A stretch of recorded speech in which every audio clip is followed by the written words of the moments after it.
Block 1. The sound of a vacuum cleaner humming in the hallway mingled with the cold draft slipping beneath the door of Suite 718. I wiped the perspiration from my brow with the back of my hand, the chemical scent of bleach clinging to my skin. 7 hours into my shift at the Grand Meridian Hotel, and my fingers had pruned from scrubbing bathroom tiles with disinfectant. "Housekeeping," I called out, knocking on the adjacent suite. No answer. I inserted my master key and pushed the heavy door open, immediately struck by the contrast between this room and the others I'd cleaned today. The curtains were drawn, creating a twilight atmosphere despite the afternoon sun outside. A crystal decanter of amber liquid sat on a side table beside a half-empty glass. The king-sized bed remained untouched, but a cashmere throw was carelessly draped over the leather armchair. Someone had been here, but hadn't slept. I moved quietly through the room, gathering discarded towels and replacing them with fresh ones. The scent here was different, expensive cologne with notes of leather and wood.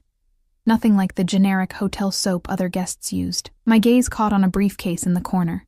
Its leather so fine it almost glowed in the dim light. This suite cost more per night than I made in 2 weeks. My phone vibrated in my uniform pocket. My sister Masha's name flashed across the screen. I hesitated. We weren't supposed to take personal calls during shifts, but Masha was taking care of my daughter Katya while I worked the double shift. I answered quickly, turning toward the window. "Da, что случилось?" I whispered in Russian, asking what happened. "Katya's fever is back," Masha replied in our native tongue. 103. Should I give her the medicine from yesterday, or take her to urgent care? My heart clenched. The pink bottle in the bathroom cabinet, 2 teaspoons. If it doesn't go down in an hour, call Dr. Petrov. I gave her the number, still speaking Russian, the language feeling like a small connection to home as my words tumbled out faster with worry. That's when I heard it. The soft click of the hotel room door closing. I spun around, nearly dropping my phone. A man stood in the entryway, his silhouette backlit by the hallway light. Tall, broad-shouldered, immaculately dressed in a charcoal suit that had clearly been tailored to fit his powerful frame. His dark hair was swept back from his face, revealing features that might have been sculpted, high cheekbones, a strong jaw dusted with the perfect amount of stubble, and eyes so dark they seemed to absorb light rather than reflect it. Behind him stood another man, wider and taller, with a blank expression and a slight bulge beneath his jacket that I immediately recognized as a concealed weapon. "I'll call back," I whispered to Masha, ending the call. "I apologize, sir," I said, switching to English, my accent thickening with nervousness. I was just finishing up. The man didn't move from the doorway. Instead, he studied me with an unnerving stillness. Not a leer.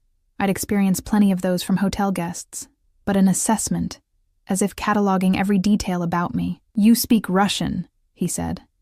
Not a question, a statement. His voice was deep, tinged with an accent I couldn't quite place. European, but not Russian like mine. "Yes, sir. I'm almost done here." I gathered my cleaning supplies, trying to hide how badly my hands were shaking. "What's your name?" he asked, finally stepping into the room. The bodyguard remained at the door, eyes forward, as still as a statue. "Anastasia," I answered, using the Americanized version of my name that appeared on my name tag, rather than my full name, Anastasia Kuznetsova. "Anastasia," he repeated, making my ordinary name sound like something precious. "You work here every day?" 5 days a week, sir." I edged toward the door, cleaning cart in tow, but he shifted slightly, blocking my exit without seeming to do so deliberately. My pulse quickened as I realized how easily he controlled the space, how completely he dominated the room without raising his voice or making any overtly threatening gestures. "You have family here in the city?" His questions felt casual, but his eyes remained focused, intent. "Just my daughter and sister," I replied, then immediately regretted offering even that small piece of information.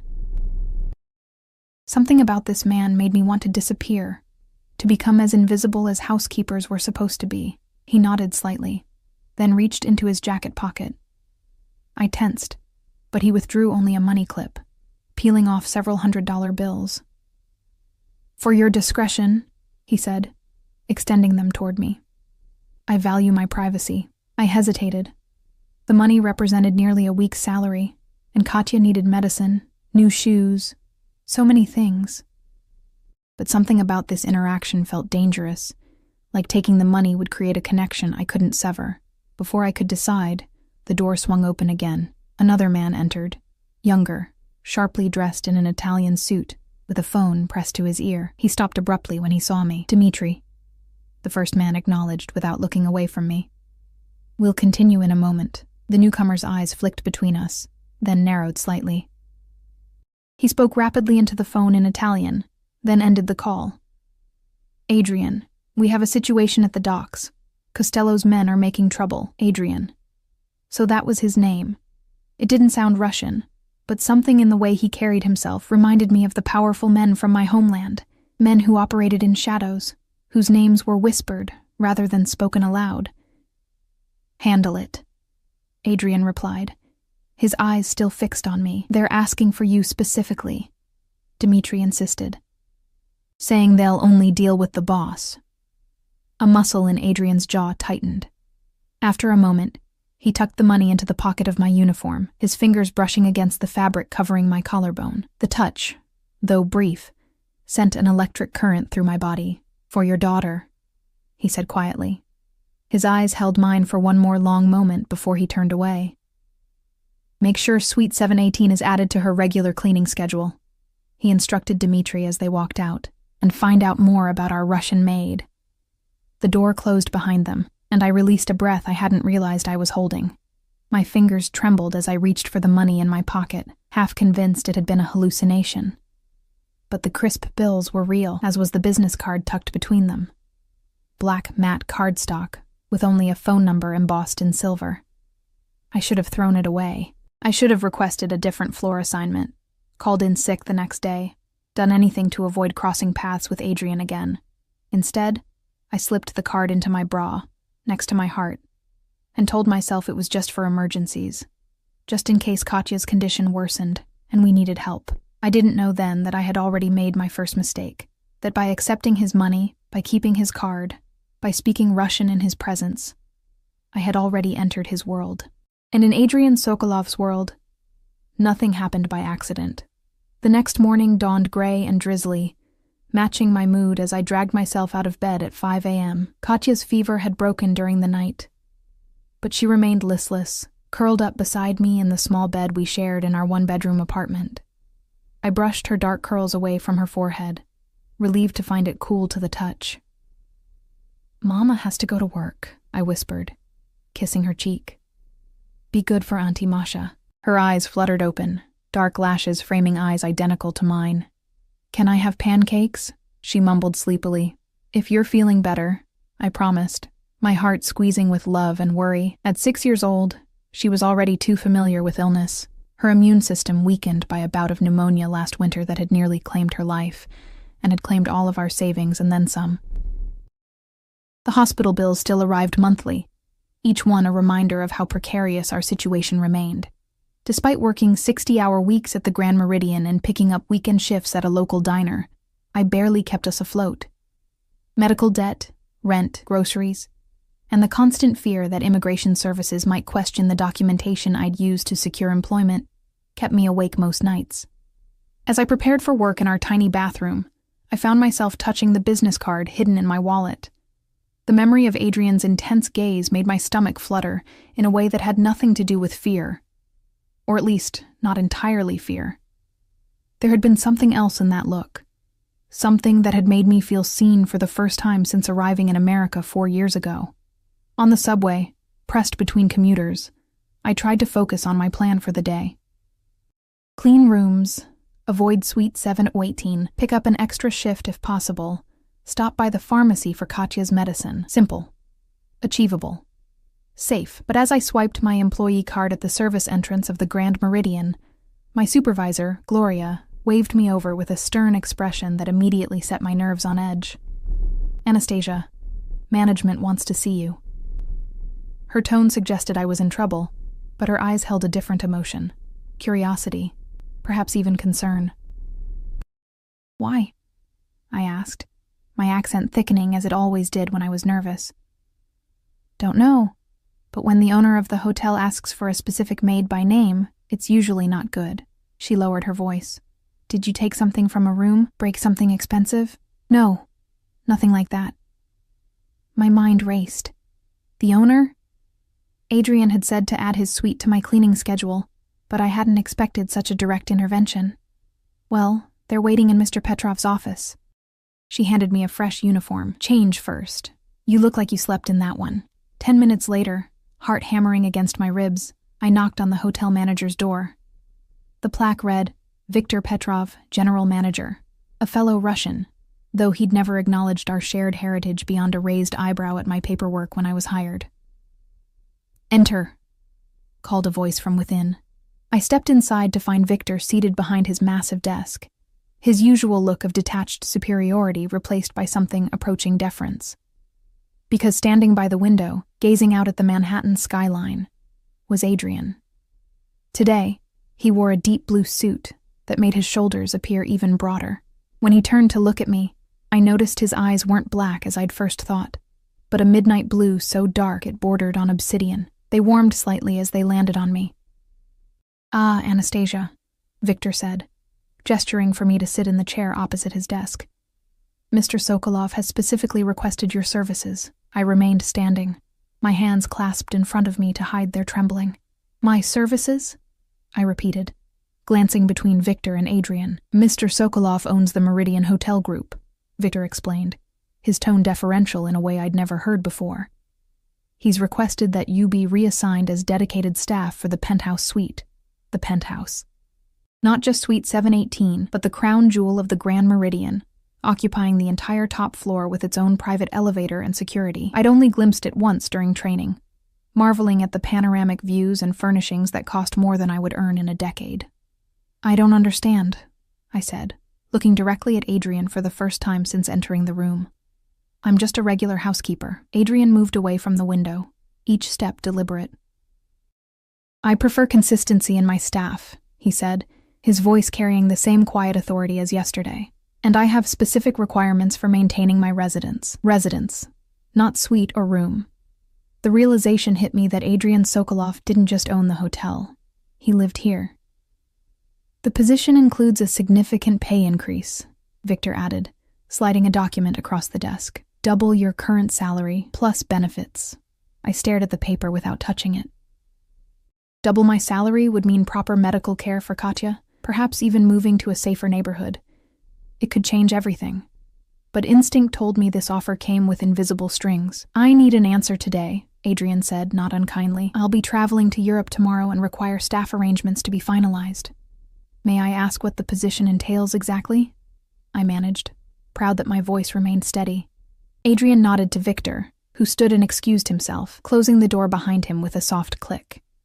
The moment we were alone, the atmosphere shifted, becoming charged with an intensity that made the hair on my arms stand up. The position is straightforward, Adrian said, leaning against the desk, close enough that I could smell his cologne, sandalwood and something darker, more primal. You'll maintain the penthouse, manage household supplies, and ensure privacy is strictly maintained. And my schedule? I asked, thinking of Katya. 6 to 2, Monday through Friday. No weekends, no holidays. His gaze was unwavering. I understand you have a daughter to consider. The mention of Katya sent a chill down my spine. How do you know about my daughter? A slight smile curved his lips.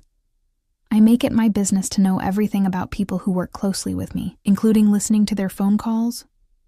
I dared, remembering how he'd appeared just after my conversation with Masha.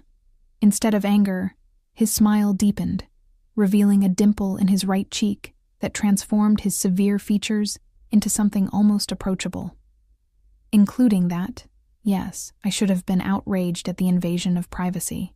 Instead, I felt a perverse appreciation for his honesty. Why me?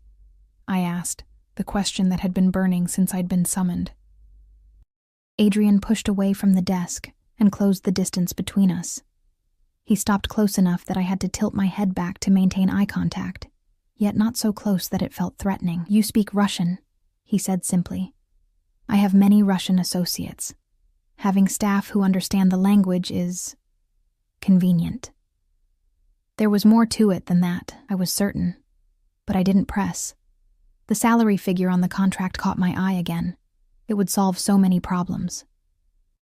If I accept, I said carefully, I would need assurance that the work is legitimate. Adrian's expression hardened for a fraction of a second before he chuckled, the sound low and rich. You're asking if I'm involving you in something illegal. I nodded, not trusting myself to speak. The position is exactly as described. Housekeeping. Nothing more. He paused, studying me. Though I appreciate your caution, Anastasia Kuznetsova, the use of my full name, my real name, sent a jolt of panic through me. It wasn't on my employment paperwork. It wasn't on anything official in America. How did you... As I said, I make it my business to know. He returned to the desk, picked up an expensive-looking fountain pen, and offered it to me. The choice is yours, but I need an answer now. I took the pen, its weight substantial in my hand. Every instinct for self-preservation screamed to walk away. Yet I couldn't ignore what this opportunity meant for Katya. For us. I signed. Adrian took the pen from my fingers, his own brushing against mine in a touch that felt deliberate. Welcome to my employ, Anastasia. He pressed a keycard into my palm. You start tomorrow. The penthouse exceeded every expectation. Sprawling rooms with soaring ceilings opened onto a wraparound terrace with views that stretched to the horizon. Artwork I recognized from museum textbooks hung on walls, and furniture that belonged in design magazines was arranged throughout the space. It wasn't just wealthy, it was cultured, sophisticated in a way that spoke of old money and refined taste. For 3 days, I worked in solitude, meticulously cleaning spaces that barely showed signs of use. Adrian had left for Europe as mentioned, and I found myself oddly disappointed by his absence. The penthouse felt like a stage set without its main character, beautiful but hollow. On the 4th day, as I was arranging fresh flowers in the main living area, the private elevator hummed to life. My pulse quickened, though I told myself it was merely surprise at the unexpected arrival.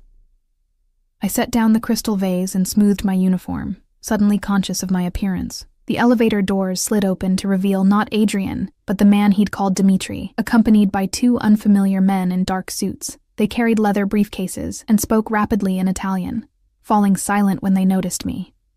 You must be the new girl, Dmitri said, assessing me with cool detachment. Unlike Adrian, whose gaze had felt like it peeled away layers, Dmitri's felt dismissive, as if I were merely another piece of furniture. Coffee for 3, conference room. His tone made it clear he was accustomed to being obeyed without question. I nodded and moved toward the kitchen, listening as they continued down the hallway to what Adrian had referred to as the study on my orientation paperwork, but which appeared to be a fully equipped conference room.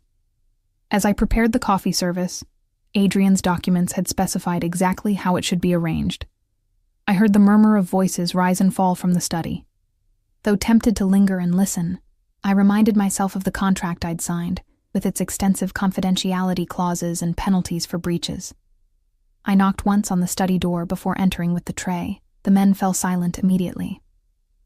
Spread across the conference table were documents, maps, and what looked like architectural plans. Dmitri quickly gathered them up as I set down the coffee service. That will be all, he said curtly, dismissing me without a glance. I turned to leave, but one of the other men called out in Italian. Though I didn't speak the language, his tone and gesture made it clear he was asking about me. Dmitri responded in the same language, his voice tight. I caught only one word I recognized. Sokolovs. The man raised an eyebrow, looking at me with renewed interest. He said something else, this time with a smirk, and the third man laughed. Though I couldn't understand the words, I recognized the sentiment. I'd heard similar insinuations from hotel guests over the years. Dmitri's response was sharp, silencing them both. He glanced at me, irritation clear on his face. You're dismissed. I left quickly, cheeks burning with a mixture of embarrassment and anger. Whatever they assumed about my relationship with Adrian was not only incorrect but demeaning. I was a housekeeper, nothing more. The fact that my heart had raced at the thought of his return was irrelevant, a foolish reaction to a powerful man who had shown me a modicum of respect. I threw myself into cleaning the guest bathrooms with unnecessary vigor, scrubbing at non-existent stains as I tried to purge the humiliation from my system. So focused was I on my task that I didn't hear the elevator arrive again, didn't notice another presence in the penthouse until a shadow fell across the marble floor. "You're going to wear away the finish," came a familiar deep voice. I jerked upright, nearly dropping the brush. Adrian stood in the doorway, his tall frame silhouetted against the hallway light. He'd removed his suit jacket and loosened his tie, giving him a slightly more approachable appearance, though no less imposing. "Mr. Sokolov," I gasped. "I didn't expect you back so soon, clearly." His lips quirked in what might have been amusement. "And I thought we'd established you would call me Adrian in private. We had established no such thing." But I didn't correct him. "I prepared the master suite as instructed," I said instead, gathering my cleaning supplies. "Fresh linens, the fret collection you specified." He nodded, watching me with that same intense focus I remembered. "You've been busy while I was away, just doing my job." He stepped into the bathroom, reducing the space between us to mere feet. "And how are you finding it? Your new position?" "It's different," I admitted. "Very quiet. Until Dmitri and his associates arrived?" His question was casual, but something in his tone suggested he was fishing for information. I stiffened. "I don't listen to private conversations, if that's what you're asking." Adrian studied me for a long moment, then smiled, a genuine smile that transformed his severe features and crinkled the corners of his eyes. "I wasn't accusing you, Anastasia. Merely making conversation." The use of my full name, spoken with his slight accent, sent an unwelcome warmth through me. "I should finish up," I said, desperate to escape the confines of the bathroom and the unsettling effect of his presence. "One moment." He reached into his pocket and withdrew a small velvet box. "For your daughter. I understand she's been ill." I froze, staring at the box as if it might bite. "That's not necessary. It's a gift, not payment," he said, voice soft but insistent. "Take it." Against my better judgment, I accepted the box. Inside lay a delicate silver bracelet sized for a child's wrist, adorned with a small star charm. It was beautiful, tasteful, and undoubtedly expensive. "I can't accept this," I said, attempting to return it. Adrian closed my fingers around the box, his hand warm over mine. "You can, and you will." The words were firm but not unkind.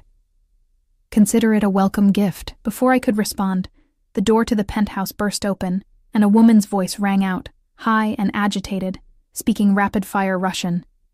"Adrian! Taigidi!" "Where are you?"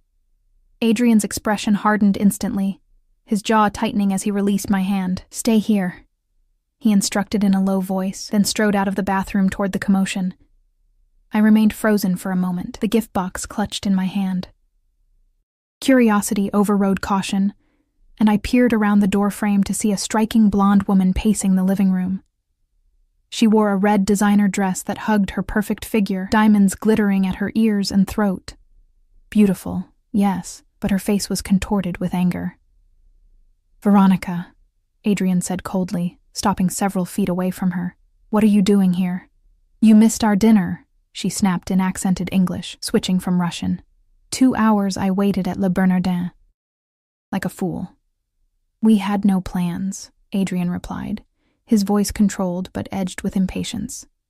"And you know better than to show up unannounced." She laughed, the sound brittle. "No plans? Your assistant confirmed yesterday." Her gaze darted around the penthouse, then narrowed as she spotted me hovering in the hallway. "And now I see why you forgot. You're entertaining your staff." The way she spat the last word made my cheeks flame. I retreated into the bathroom, mortified at being caught eavesdropping, but unable to ignore the heated exchange that followed. "That's enough," Adrian said, his voice dropping to a dangerous timbre I hadn't heard before. "You're making a scene based on a misunderstanding." "Misunderstanding?" Veronica's voice rose. 3 years together, and suddenly you're too busy for dinner? For me? Ever since Milan, you've been distant. And now I find you here with my housekeeper," Adrian interrupted, each word precise and cutting. "Who is doing her job, which is more than I can say for my assistant if he scheduled something without my knowledge." A tense silence followed, broken by the sound of heels clicking across the marble floor, coming closer to where I stood. I busied myself with organizing cleaning supplies, praying she wouldn't enter. My prayer went unanswered. Veronica appeared in the doorway, her blue eyes cold with disdain as they swept over me from head to toe. "So, this is what catches your eye now?" she asked Adrian, who had followed her. "A maid? How predictable." "That's enough, Veronica." Adrian's voice had gone deadly quiet. He took her elbow, steering her away from the bathroom and from me. "We'll discuss this privately." I remained frozen, humiliation burning through me like acid. To be viewed as nothing more than an object of suspicion, a threat to this glamorous woman's relationship. It was degrading in a way that went beyond the usual invisibility of being household staff. Their voices faded as Adrian guided Veronica toward his study. I heard the door close firmly, followed by the muffled sound of their argument continuing behind it.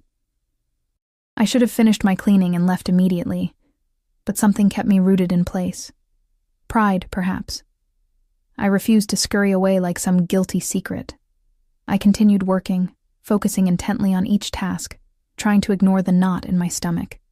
The velvet box with the bracelet remained in my pocket, suddenly feeling like evidence of something inappropriate rather than an innocent gift for a sick child. 20 minutes later, the study door opened. I kept my eyes fixed on the bathroom mirror I was polishing, refusing to look up even as I heard high heels approaching the main entrance, followed by the softer tread of Adrian's Italian leather shoes. "I'll call you tomorrow," he said to Veronica, his voice neutral now, all emotion carefully controlled. "Don't bother," she replied coldly. The elevator doors opened, then closed, and silence descended once more on the penthouse. I sensed rather than heard Adrian approaching the bathroom. He appeared in the doorway, his reflection joining mine in the mirror. His expression was unreadable, but a muscle twitched in his jaw. "I apologize for that scene," he said after a moment. I set down my cleaning cloth and turned to face him. "It's not my place to comment on your personal life, Mr. Sokolov." "Back to Mr. Sokolov, is it?" Something flickered in his eyes, amusement, perhaps, or frustration. "And yet you were drawn into my personal life rather dramatically just now." I said nothing, unsure how to respond. Adrian sighed, running a hand through his dark hair. The gesture seemed uncharacteristically human, at odds with his usual controlled demeanor. "Veronica and I have a complicated history. What she implied about you was inappropriate and unfounded. It doesn't matter," I said, though it did. "I should finish up and leave you to your evening." "Do you have plans?" he asked abruptly. The question caught me off guard. "Plans?" "After work, tonight." His gaze was intent, searching my face as if my after-hours activities were somehow of vital importance. I hesitated, then decided there was no harm in honesty. "I pick up my daughter from my sister's, make dinner, help with homework. Nothing special." He nodded, as if confirming something to himself. "And the bracelet. Will you give it to her?" The velvet box seemed to burn in my pocket. "I shouldn't." "But you will," he said, not a question but a statement. "Because it will make her happy." I couldn't deny it. The thought of Katya's face lighting up at the sight of the delicate silver bracelet was already weakening my resolve to return the gift. "Why are you doing this?" I asked, the question escaping before I could stop it. Adrian's expression softened almost imperceptibly. "Does there need to be a reason for kindness?" In my experience, yes. The words came out more bitter than I intended, especially from powerful men. Instead of taking offense, he laughed, a genuine sound that transformed his face and made him look younger, almost approachable. "Fair enough. Let's say I have my reasons and leave it at that for now." Before I could press further, his phone rang. He glanced at the screen, and his expression hardened instantly. "I need to take this. We'll continue our conversation another time, Anastasia." He answered the call as he walked away, speaking rapid-fire Italian. I caught only the tension in his voice, the sudden shift from the almost relaxed man who had laughed moments before to the formidable figure who commanded respect with his mere presence. I gathered my cleaning supplies and prepared to leave, trying to ignore the confusion swirling inside me. This job was supposed to be straightforward. Clean the penthouse, maintain privacy, collect a better paycheck. Nothing in the contract mentioned navigating jealous girlfriends or accepting gifts or wondering about the true nature of Adrian Sokolov's interest in me. As I waited for the service elevator, I glanced back at the penthouse. Through the open door of the study, I could see Adrian standing at the window, phone pressed to his ear, his profile severe against the backdrop of the New York skyline, powerful, dangerous, compelling in a way I didn't want to examine too closely. The elevator arrived, and I stepped inside, telling myself that tomorrow would be simpler, that I would maintain professional boundaries and emotional distance, that I would remember who I was and who he was, and all the insurmountable differences those identities entailed. I was lying to myself, of course. But sometimes lies are necessary for survival. "Mama, look. It sparkles."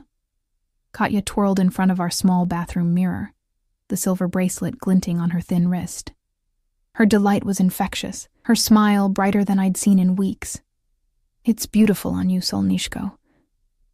I kissed the top of her head, breathing in the clean scent of her freshly washed hair, my sunshine, my light. "But remember what I said. It's very special, so you must be careful with it." "I'll never take it off," she declared, with the absolutism of a 6-year-old. "Is it from a secret admirer?" I nearly choked on my tea. "Where did you learn that phrase?" Auntie Masha was watching a show. Katya shrugged, still admiring the bracelet. "She said sometimes ladies get presents from secret admirers who love them." "It's just from a friend," I said carefully. "Now, time for bed. You have school tomorrow." Later, after Katya had fallen asleep, I sat at our tiny kitchen table with Masha, nursing a glass of cheap wine. "A friend, huh?" Masha arched an eyebrow, unconvinced. "Must be some friend to give silver jewelry to a child he's never met." "It's not like that," I insisted, though I wasn't entirely sure what it was like. "He's my employer." Masha's eyes widened. "The hotel owner? Nastya, what are you getting yourself into?" "Nothing. It was a get-well gift, that's all." I took a large swallow of wine. "His daughter probably has dozens of bracelets like that." "Does he have a daughter?" The question stopped me short. I realized I knew almost nothing about Adrian's personal life beyond what I'd witnessed with Veronica. "I don't know," I admitted. Masha leaned forward, her expression serious. "Listen to me. Men like that, rich, powerful, they don't give gifts without expecting something in return. Be careful." "I know what I'm doing," I said, more to convince myself than her. "It's just a job. A good one that pays well and gives us stability." Masha didn't look convinced, but she dropped the subject, turning instead to gossip about her co-workers at the diner. I only half listened, my mind drifting back to the moment in the bathroom when Adrian's laugh had transformed him from intimidating boss to something far more dangerous, a man I could find myself attracted to. The next week passed in a strange rhythm. Adrian was rarely at the penthouse during my shifts, but evidence of his presence accumulated in small ways: a glass of scotch left on the terrace, a tie draped over a chair, books moved from shelves to bedside tables. I found myself studying these small signs, piecing together a picture of the man from the fragments he left behind. His taste in literature surprised me. Russian classics like Dostoevsky and Tolstoy, yes, but also poetry, philosophy, even contemporary fiction. One day, I found a collection of Akhmatova's work, the pages dog-eared and annotated in a strong, slanting hand. I traced my fingers over his handwritten notes in the margins, this unexpected glimpse into his mind more intimate than anything I'd encountered in his personal spaces. On Friday, as I was preparing to leave, the private elevator hummed to life. Adrian stepped out, accompanied by the silent bodyguard I'd seen that first day. Both men looked exhausted, Adrian's usual immaculate appearance slightly rumpled, as if he'd been wearing the same suit for too long. "Anastasia," he acknowledged me with a nod. "I thought you'd be gone by now." "Just finishing up," I replied, suddenly conscious of having let my hair down from its usual practical bun. "You're back earlier than expected." A ghost of a smile touched his lips. "You've been tracking my schedule? It affects my work," I said quickly, feeling heat rise to my cheeks, knowing when to expect occupancy. "Of course." He shrugged out of his suit jacket, wincing slightly as he rolled his shoulder. "Are you injured?" The question escaped before I could stop it. Adrian's expression closed immediately. Nothing serious. A minor disagreement. The bodyguard made a sound that might have been a suppressed snort. Adrian shot him a look, and the man retreated to take up position by the door with a murmured, "I'll be outside, boss." Once we were alone, Adrian loosened his tie and sank onto the sofa with uncharacteristic weariness. "You have a good eye, Anastasia." "Most people wouldn't notice. I notice everything," I said simply. "It's part of the job. And what else have you noticed?" He gestured for me to sit, but I remained standing, aware that I was already 15 minutes past the end of my shift. "That you read Akhmatova in the original Russian," I said, nodding toward the book on the side table. "That you prefer Macallan to Glenlivet. That you sleep on the right side of the bed, even though you live alone." He looked genuinely surprised, then impressed.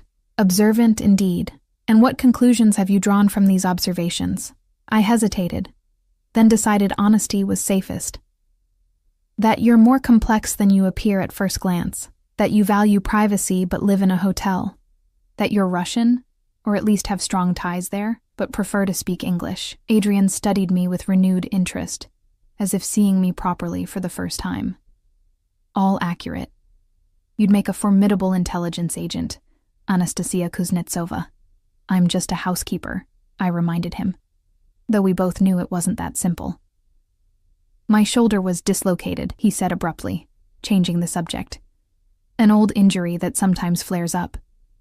I nodded, recognizing the lie but accepting it. Whatever had caused his injury, it wasn't my business. "Ice and rest will help. Are you a doctor as well as a housekeeper?" There was that hint of amusement again, warming his dark eyes. "No, just a mother. Children are constantly hurting themselves." I glanced at my watch. "Speaking of which, I need to go. Katya will be waiting." "How is she? Did she like the bracelet?"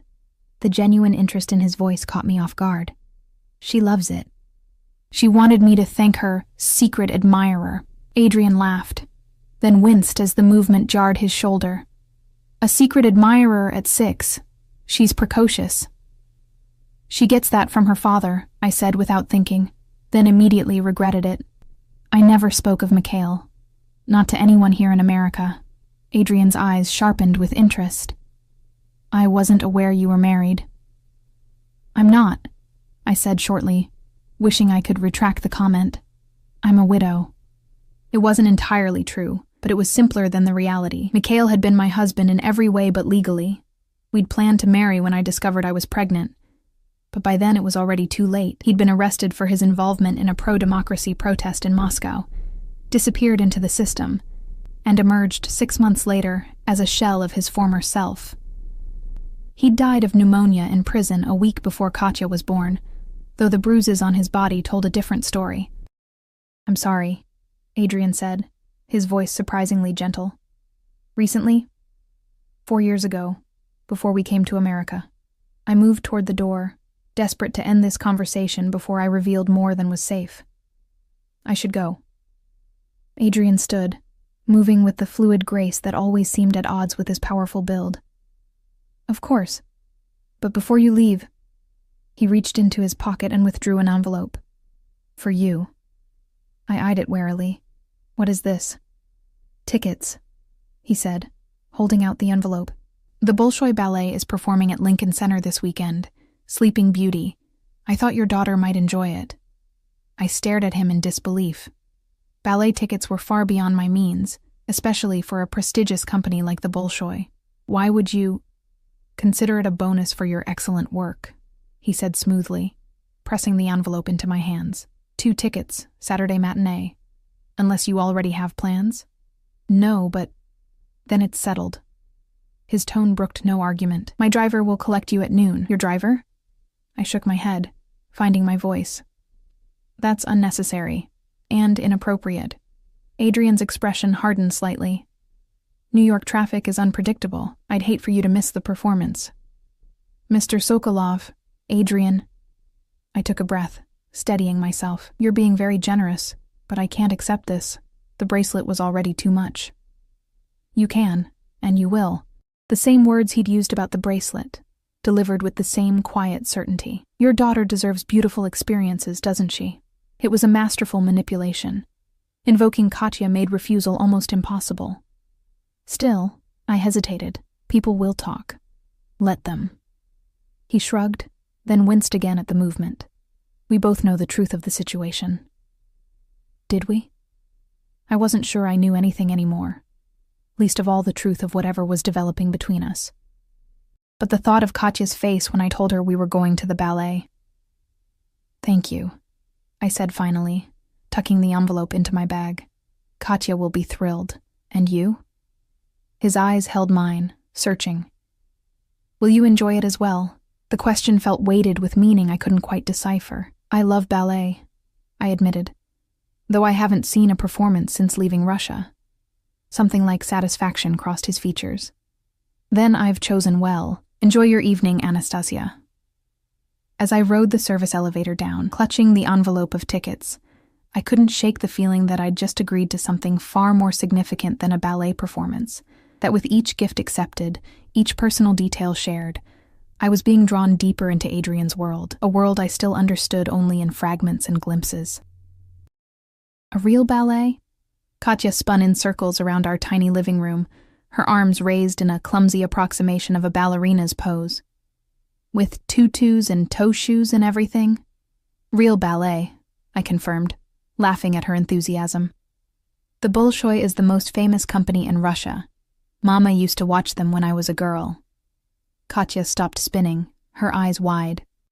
Will they do the dance from the music box Babushka gave me? The music box had been my mother's final gift to her granddaughter before we fled Russia. A delicate thing with a tiny ballerina that rotated to the waltz of the flowers.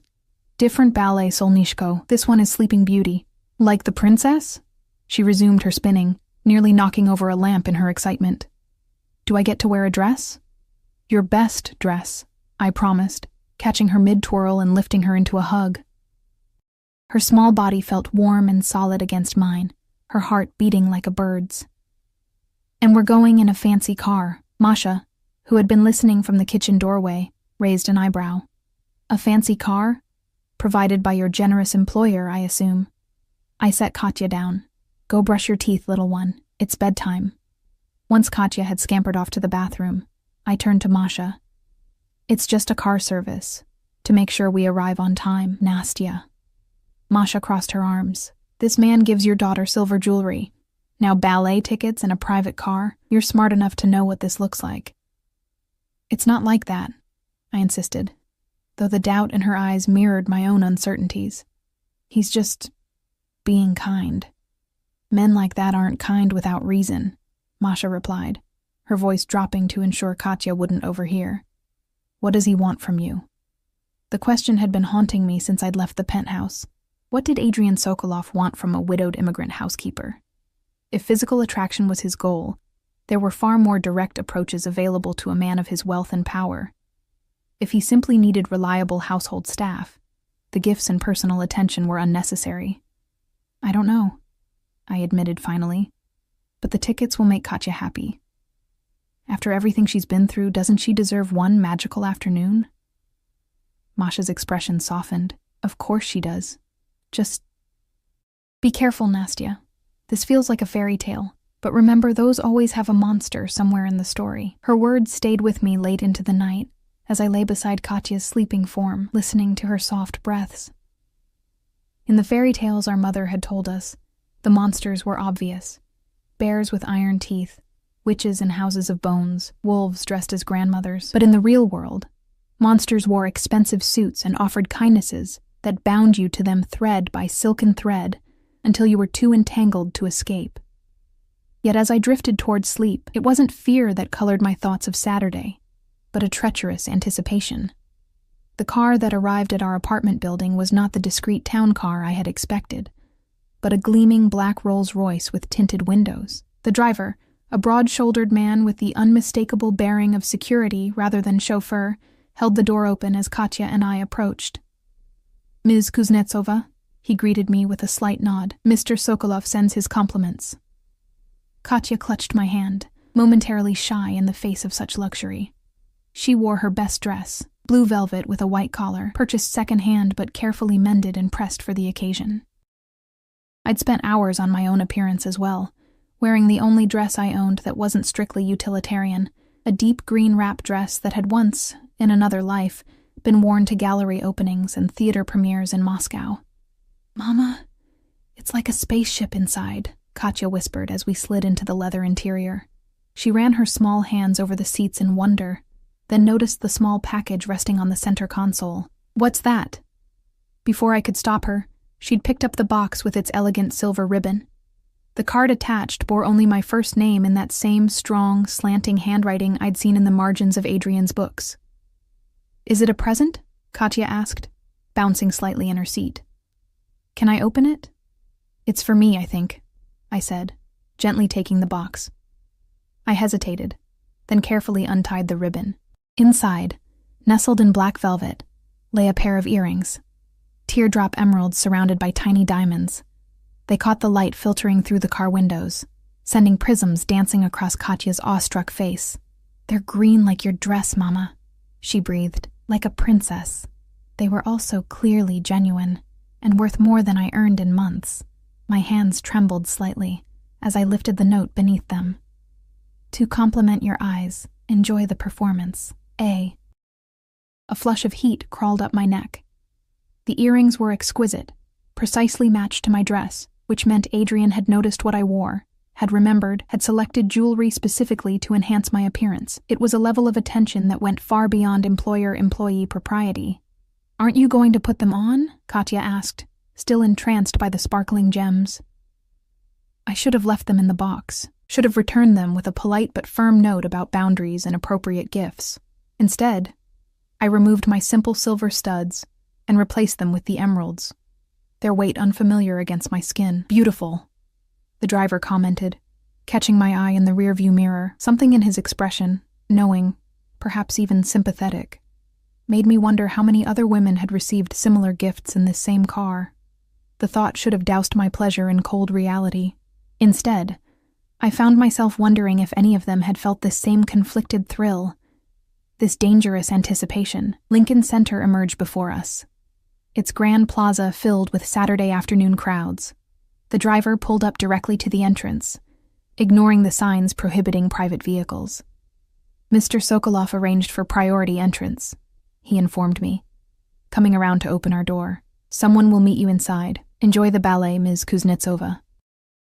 "Thank you," I murmured, helping Katya from the car. She stared up at the towering glass facades and well-dressed patrons with wide eyes. "Are we really allowed in there?" she whispered, suddenly intimidated by the grandeur surrounding us.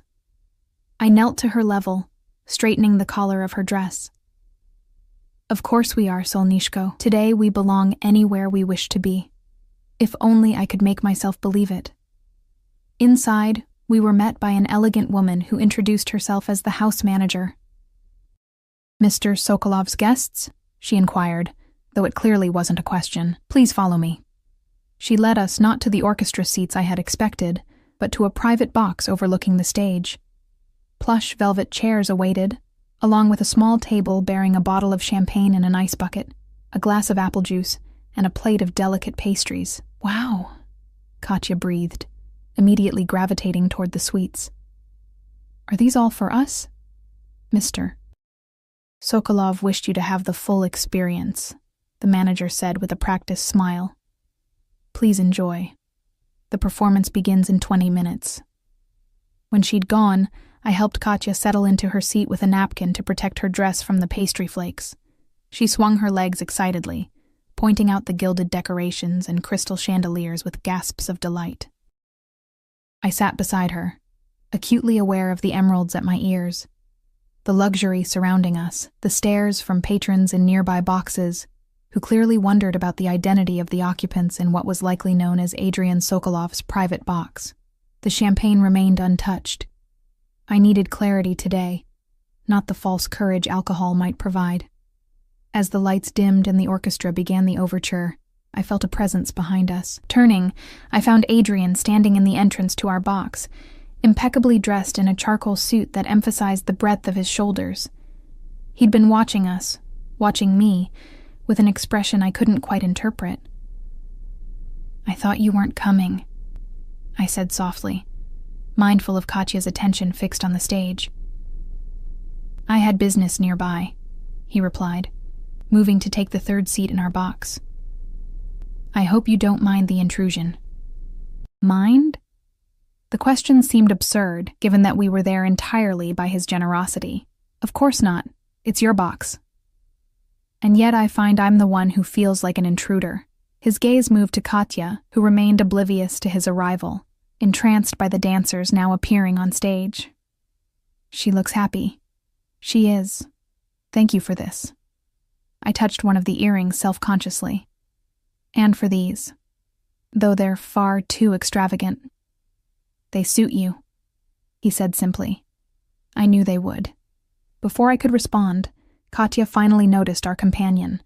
She turned, curiosity overcoming her shyness. Are you Mama's boss? She asked with the directness only children can manage. Adrian's lips curved into a genuine smile. I am. My name is Adrian. I am Katya. She studied him with undisguised interest. Did you give Mama the pretty earrings? And my bracelet? Katya, I admonished gently. That's not polite to ask. It's quite all right, Adrian assured me. To Katya, he nodded. Yes, I did. Do you like ballet?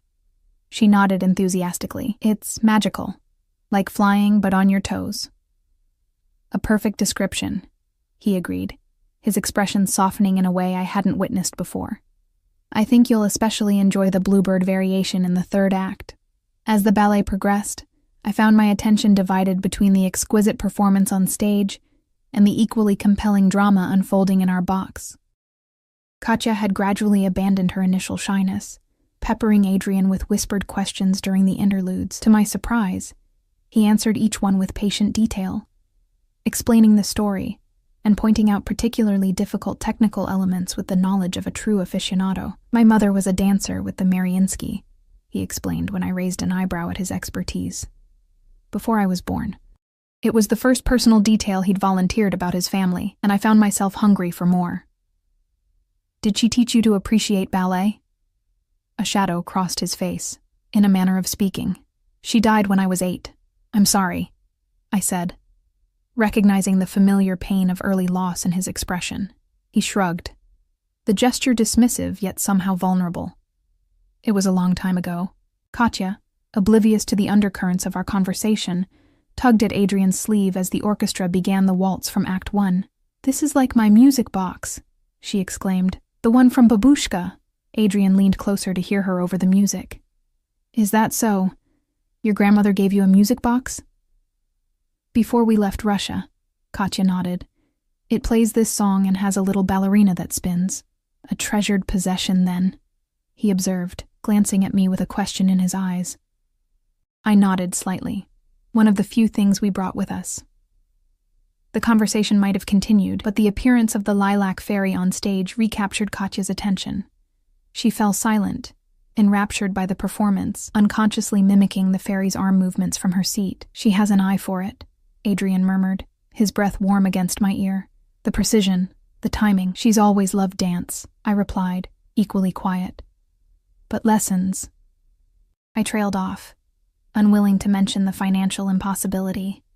Adrian said nothing, but I felt the weight of his gaze. Thoughtful, calculating.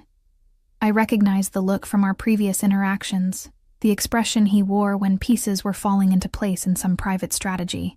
It should have frightened me, but instead, I felt a dangerous thrill of anticipation. When the final curtain fell, Katya applauded until her small hands must have stung, her face glowing with delight. That was the most beautiful thing ever, she declared. Even better than movies, Adrian laughed. That same unguarded sound I'd heard so rarely. High praise indeed. Are you hungry? I've arranged for an early dinner if you'd care to join me. The invitation caught me off guard. The ballet had already been excessive. Dinner would push us further into the realm of... what? I wasn't sure what to call this arrangement, but it had long since transcended normal professional boundaries. Please, Mama, Katya pleaded, clearly enchanted by both the ballet and our mysterious benefactor. I'm starving. Just a light meal, Adrian added, noting my hesitation. At the Russian tea room, it seemed appropriate given the performance. The Russian tea room, one of New York's iconic restaurants, and a place I'd walked past but never imagined entering. "We're not dressed for such a place," I hedged, though my excuse sounded weak even to my own ears. Adrian's eyes traveled over my green dress, lingering on the emerald earrings that matched it so perfectly. "You look exquisite," he said quietly. "Both of you are perfectly attired." The compliment, delivered with such simple certainty, sent warmth flooding through me. "Then we accept. Thank you." His hand settled briefly at the small of my back as he guided us from the theater, the touch light but unmistakably possessive. Around us, I noticed curious glances, whispers behind programs and opera glasses. Adrian Sokolov was evidently well known in these circles, and his appearance with a woman and child was causing ripples of interest. Outside, the same Rolls-Royce waited at the curb. The driver opened the door without a word, and Adrian helped Katya into the back seat before offering me his hand. His fingers were warm and strong around mine, lingering a moment longer than necessary after I was seated. The Russian tea room was only blocks away, but in the cocoon of the luxury car, it felt as if we were traversing more than mere physical distance. Katya chattered excitedly about the ballet, while Adrian listened with unexpected patience. I remained quiet, watching the interaction with a mixture of pleasure and unease. They looked right together somehow, this powerful man and my bright-eyed daughter, connected by a shared appreciation of beauty and art that transcended their vastly different worlds. The restaurant interior was exactly as I remembered from the glimpses I'd caught through its windows: red leather banquettes, samovars gleaming on shelves, the famous bear-shaped aquarium. The maitre d' greeted Adrian by name, leading us to a private booth in a secluded corner.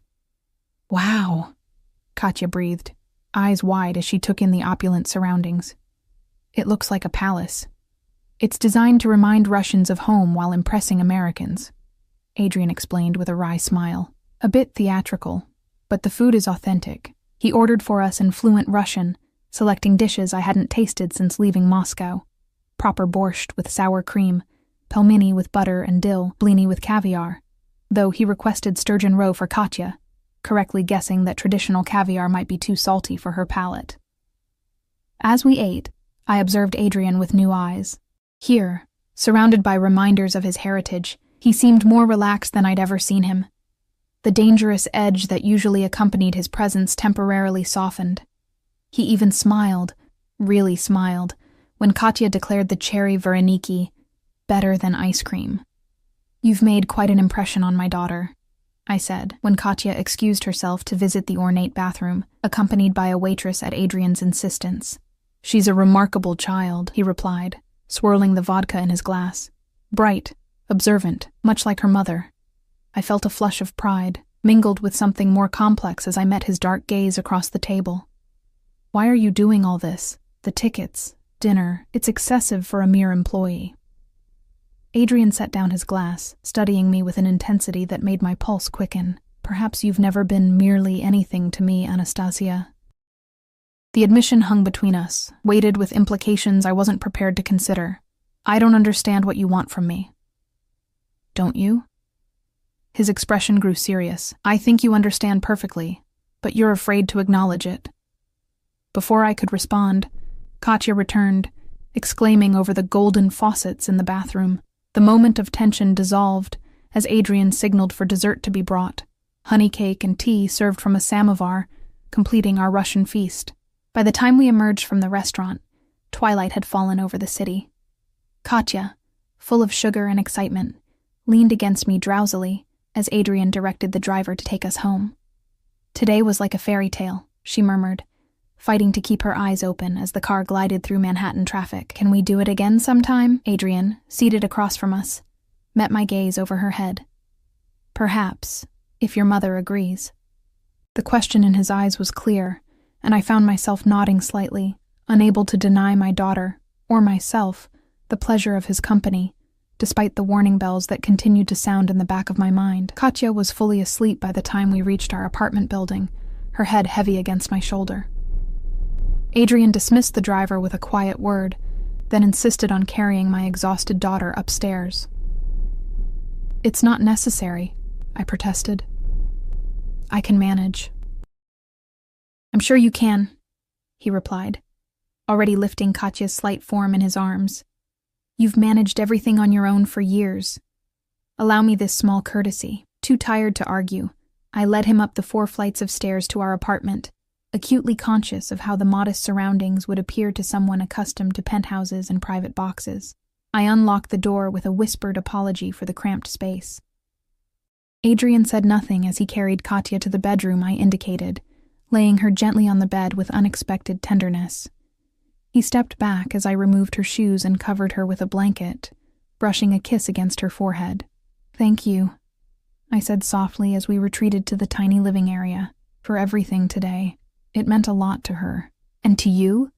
Adrian asked, standing too close in the confined space, his presence filling the room in a way that had nothing to do with his physical size. "Yes," I admitted. "It was beautiful." He reached out, his fingers brushing my cheek in a touch so light it might have been imagined. "You deserve beautiful things, Anastasia. You and your daughter both. We have everything we need," I said, though even to my ears the assertion sounded hollow. Need and deserve are different concepts. His hand moved to my ear, fingers tracing the emerald earring I still wore. "These suit you, as I knew they would. Accept them as a gift freely given, with no obligations attached." "There are always obligations," I whispered, fighting the urge to lean into his touch. "Everything has a price." Adrian's expression darkened. "Is that what you believe? That I expect payment for my generosity?" I don't know what to believe anymore. The admission cost me, but honesty seemed the only path forward. "I don't understand what's happening between us." "Then let me be clear." His voice dropped lower, intimate in the silence of the apartment. "I want you, Anastasia. Not as an employee, not as a conquest. As a woman who fascinates me, challenges me, sees me clearly despite all my attempts at concealment. The declaration should have shocked me, but some part of me had known this was coming since that first moment in Suite 718 when our eyes had met. "It's impossible," I said, though my body betrayed me, leaning closer to him. "You're... and I'm... 2 people who want each other," he finished for me. "The rest is circumstance, not substance." His hand slid to the nape of my neck, warm and sure. I should have pulled away, should have reminded him of Veronica, of professional boundaries, of all the reasons this was a catastrophic idea. Instead, I remained motionless as he lowered his head, his breath mingling with mine for a suspended moment before his lips touched mine. The kiss was gentle at first, a question rather than a demand. When I didn't resist, it deepened, becoming something hungry and insistent that awakened an answering need within me. My hands found their way to his chest, feeling the solid strength beneath expensive fabric, the rapid beat of his heart mirroring my own. When we finally broke apart, both breathing heavily, reality came crashing back. "This can't happen," I said, stepping back. "You have a girlfriend. I work for you. My daughter..." "Veronica and I are finished," he interrupted. "Have been for weeks, despite her reluctance to accept it. As for your employment, that can be arranged differently if it concerns you." "And what about Katya?" I challenged. "What place does she have in this, whatever this is?" Adrian's expression softened as he glanced toward the bedroom where she slept. "I meant what I said. She's remarkable. I would never do anything to harm her or come between you." "You barely know us," I argued, though my resistance was weakening by the moment. "I know enough." His certainty was both frightening and alluring. The rest we discover together. He reached for me again, and this time I didn't resist as he drew me against him, his arms encircling me in an embrace that felt, against all reason, like coming home. "Stay," I whispered against his chest, "just for a while." He did, holding me on the second-hand sofa as I told him about Mikhail, about our escape from Russia after his death, about the struggles and small triumphs of building a life for Katya in a new country. He listened without interruption, one hand stroking my hair, the other holding mine as if it were something precious. In turn, he shared fragments of his own story, his childhood in St. Petersburg, the loss of his mother, his rise through the ranks of various enterprises until he'd built his current empire. He spoke elliptically about his business dealings, and I didn't press. understanding instinctively that there were aspects of his life better left unexamined for now. Dawn was breaking when he finally rose to leave, pressing a kiss to my forehead with a promise to call later. At the door, he turned back, his expression more vulnerable than I'd ever seen it. I meant what I said, Anastasia. There are no obligations here. If you want to step back, return to a purely professional relationship. Say the word, and it's done. No consequences, no hard feelings. The offer of freedom only cemented my decision, and if I don't want to step back, his smile was slow and devastating. Then we move forward, together, one day at a time. After he left, I stood at the window watching as his car pulled away from the curb. In the bedroom, Katya still slept peacefully, the silver bracelet glinting on her wrist in the early morning light. Whatever happened next would affect her too. A reality that tempered my newfound happiness with caution. 2 months later, we moved into a spacious apartment in a secure building owned by one of Adrian's companies. Katya started at a private school with a strong arts program, flourishing under ballet instruction that Adrian arranged with former colleagues of his mother. I left my position at the hotel, though not my work entirely. Adrian understood my need for independence, for an identity beyond being his partner. As for Adrian himself, he remained in many ways the complex, sometimes dangerous man I'd first encountered. His business dealings still included elements I chose not to examine too closely, and there were rooms in his life I hadn't yet entered. But with me, with Katya, he showed a side that few others witnessed. Tender, vulnerable, capable of a love so fierce it sometimes frightened me with its intensity. There were complications, of course. Whispers followed us at social events. Speculation about the Russian maid who had somehow captured the untouchable Adrian Sokolov. Veronica made a scene at a restaurant once, her accusations sliding off Adrian like water as he calmly escorted us out, his hand protective at my back. His associates regarded me with varying degrees of curiosity, respect, and in some cases, poorly concealed disdain. None of it mattered when we were alone together. When he read Russian fairy tales to Katya before bed, his deep voice giving life to the stories of my childhood. Or when he held me through the nightmares that still sometimes came, whispering reassurances in a mixture of English and Russian until the shadows receded. "Do you regret it?" he asked me once, late at night as we stood on the terrace of the penthouse that was now as much mine as his. Answering that call in Russian? I leaned back against his chest, his arms secure around me as we gazed at the glittering city below. Never. It brought me to you. His lips brushed my temple, a gesture that had become as familiar as breathing. It brought us both home, and in that moment, with the weight of his emerald ring on my finger, and the future stretching bright before us, I knew he was right. After years of running, of surviving, of merely existing, I had finally found my place in the world, not as the invisible maid who answered a call in Russian, but as the woman who had captured a heart as complex and unyielding as my own. Some would call it a fairy tale, others, a calculated risk. I called it simply what it was. A love powerful enough to bridge worlds, to heal wounds, to create a family from the broken pieces of our separate lives. And for that, I would answer his call 1,000 times over.